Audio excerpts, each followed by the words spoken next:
हिमांशु चंद जी का सवाल है। हिमांशु जी के कुछ एक सवाल हैं, एक नहीं है एक्चुअली, इन्होंने पोर्टफोलियो रखा है, चार पांच शेयर हैं इसमें, तो मैं एक एक करके मैम आपके सामने रखता हूं। तो first one is Bajaj housing.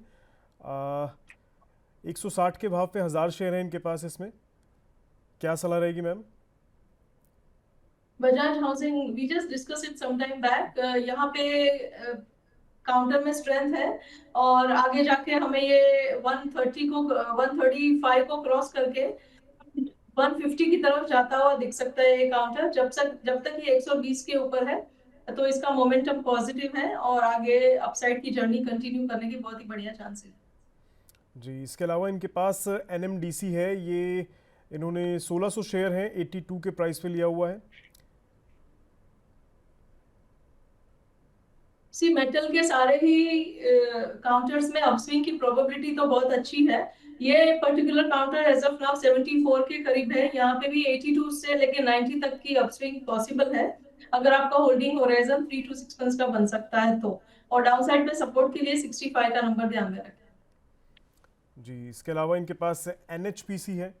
ये 400 शेयर्स हैं, 104 के प्राइस पे लिया हुआ है।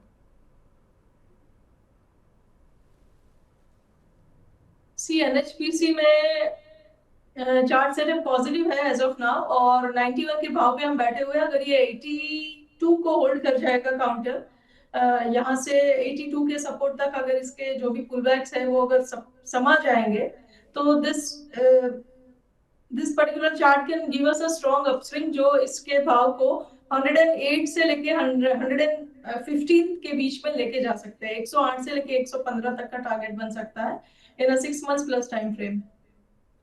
जी, इसके अलावा इनके पास IGL है, 200 शेयर हैं उसमें इनके पास, और 206 के भाव में लिया हुआ है। इसमें क्या सलाह रहेगी मैम?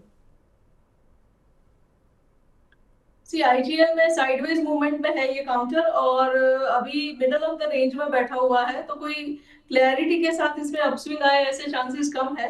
नेवरदलेस अगर आपके पास ऑलरेडी है तो 200 के आसपास 195 से लेके 200 के बीच में एक एसएल जरूर लगाए। अगर ये 215-20 के ऊपर निकलेगा तो फिर 250-60 की तरफ जाने के लिए रेडी हो जाएगा which would be the upper end of the range. And उस हिसाब से इसको प्ले करना पड़ेगा। रेंज की बाउंड्रीज के आसपास इसमें एग्जिट भी लेने की तैयारी रखनी चाहिए। जी, और इनका last one is Jio financial, 100 share हैं, 370 के प्राइस पर। इसमें मैम आपकी क्या सलाह रहेगी? Jio financial is one of the counters जो एंट्री तक नहीं देता, बिल्कुल पुल बैक नहीं देता और चलते ही जाता है। और मेरे हिसाब से this is a very strong counter. आगे इसमें और अच्छे स्विंग्स की प्रोबेबिलिटी है। पहला टारगेट इसका 350 का लगा सकते हैं from 6 months plus time frame.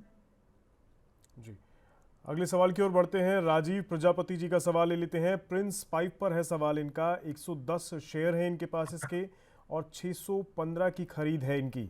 लिख रहे हैं can hold for 9 to 12 month, please advice. तो मैम क्या सलाह रहेगी? क्या ये 9 से 12 महीने के लिए रखने लायक है शेयर, और फिलहाल कैसी स्थिति में दिख रहा है आपको? 615 की इनकी खरीद है जी। तो इनका पैसा आधा हो चुका है फिर in that case. Exactly Prince exactly। Pipes की बात कर रहे हैं हम तो ये तो हाँ जी।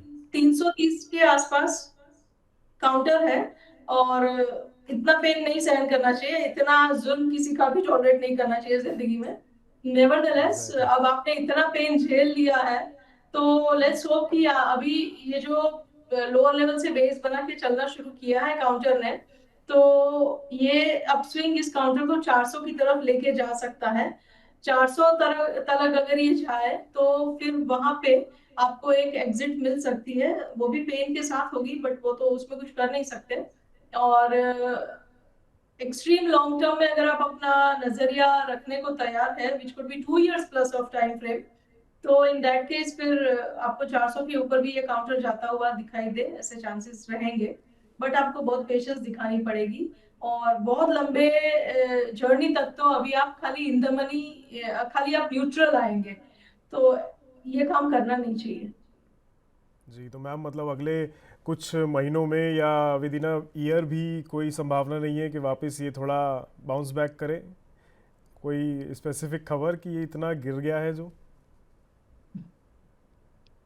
सी अगर बाउंस बैक करना होगा तो वो तो हम कंफर्मेशन के साथ तभी ही कह सकते हैं जब ये करके दिखाएगा, बट नेवरदलेस अभी जो इसने एक बेस के बाद राइज देना शुरू किया है, उसी पे अगर हम भरोसा करें तो from the data that is visible on charts, उस हिसाब से ये जब तक 320 के ऊपर रहेगा तो जैसे मैंने बताया 400 की तरफ जाने के इसके चांसेस बने रहेंगे।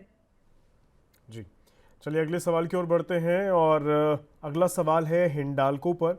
हमारे एक दर्शक हैं, लिख रहे हैं can I take a fresh entry on this. तो क्या हिंडाल्को फ्रेश एंट्री के लिहाज से फिलहाल सही लग रहा है मैम आपको?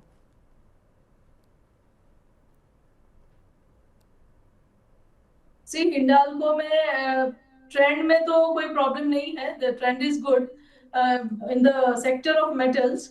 यहाँ पे पर्टिकुलर काउंटर की जो बात है, it is trying to break out of a resistance zone जो करंट प्राइस के आसपास ही है। तो जब तक ये 660 को क्रॉस करके ऊपर क्लोजिंग देना न शुरू करे तब तक थोड़ी ये कंसोलिडेशन का पीरियड कंटिन्यू करता रहेगा। 660 के ऊपर इसमें मोमेंटम बन सकता है जो फिर इसको 700 एंड 740 की तरफ लेके जा सकता है। स्टॉप लॉस के तौर पे 610 का नंबर स्ट्रिक्टली फॉलो करना चाहिए।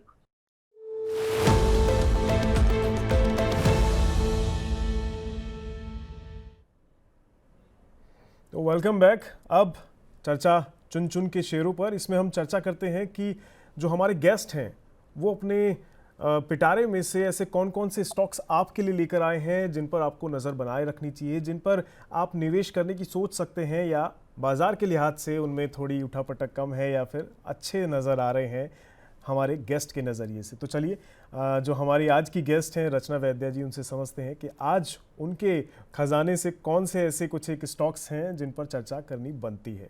तो मैम, आज हमारे इस सेगमेंट के लिए आप ऐसे कौन से स्टॉक्स लाए हैं जो हमारे दर्शकों के लिए ज़रूरी हैं, समझने चाहिए, जानने चाहिए? एक काउंटर जिस पे मेरी नजर है, मैंने अपने क्लाइंट्स को भी दे रखा है इसे disclosure, that is Coforge. Coforge में जो आज मूवमेंट आई है मेरे हिसाब से ये आगे और कंटिन्यू हो सकती है। काफी वेल प्लेस्ड है चार्ट पे प्राइस एक्शन एंड एवरेजेस वगैरह का अच्छा खासा सपोर्ट बन रहा है। Even higher time frame chart पे इट इज लुकिंग गुड। तो 1800 के आसपास है हम यहाँ पे। ये काउंटर हमें नियर टर्म में 1840-50 की तरफ जाता हुआ दिखाई देना चाहिए। मैं जून फ्यूचर्स के भाव की बात कर रही हूँ एंड 1840 के आसपास का इसका नियर टर्म का टारगेट रह सकता है। एंड अगर आपका होल्डिंग होराइजन थोड़ा सा लंबा हो सकता है, से 3 to 6 मंथ्स, तो आप 1940 का टारगेट भी यहाँ पे लगा के रख सकते हैं एज अ सपोर्ट। आपको जो नंबर पे ध्यान रखना चाहिए दैट शुड बी अराउंड 1710। 1710 के ऊपर जब तक ये रहेगा तब तक ये डिप्स पे भी बाय कर सकते हैं। और दूसरा काउंटर जहाँ पे मेरी नजर रहेगी that will be Canara bank. Again will talk of June futures. Again ये मेरे क्लाइंट्स के पास भी है और जून यहाँ पे 118 के आसपास भाव बैठा हुआ है। जब तक ये 114 के ऊपर जब तक ये बना रहता है तो मेरे हिसाब से इन अ मंथ्स टाइम हमें ये 125 और 30 की तरफ जाता हुआ दिखाई देना चाहिए। जी, तो मैम काफ़ी कुछ आपने आज जानकारी दी, लेकिन अब चलते चलते आपकी तरफ से एक डिस्क्लेमर, क्योंकि हमने बहुत सारे स्टॉक्स पे चर्चा की है, बहुत सारे दर्शकों को जवाब दिए हैं, तो आप क्या कहना चाहेंगी दर्शकों को? जी, हमने काफी सारे स्टॉक्स की बात करी है जिसमें से कोई मेरे पास या मेरे क्लाइंट के पास हो ही सकता है। So individual personal financial advisor की सलाह लेके काम करना जरूरी है, हमारा इंटरेस्ट इसमें हो सकता है। जी, तो मैम बहुत बहुत शुक्रिया, आपने हमारे दर्शकों को इतने सारे स्टॉक्स पे सलाह दी और हमारे मनी 9 को और हमारे दर्शकों को इतना समय दिया, इसके लिए बहुत बहुत धन्यवाद आपका। जी, थैंक यू।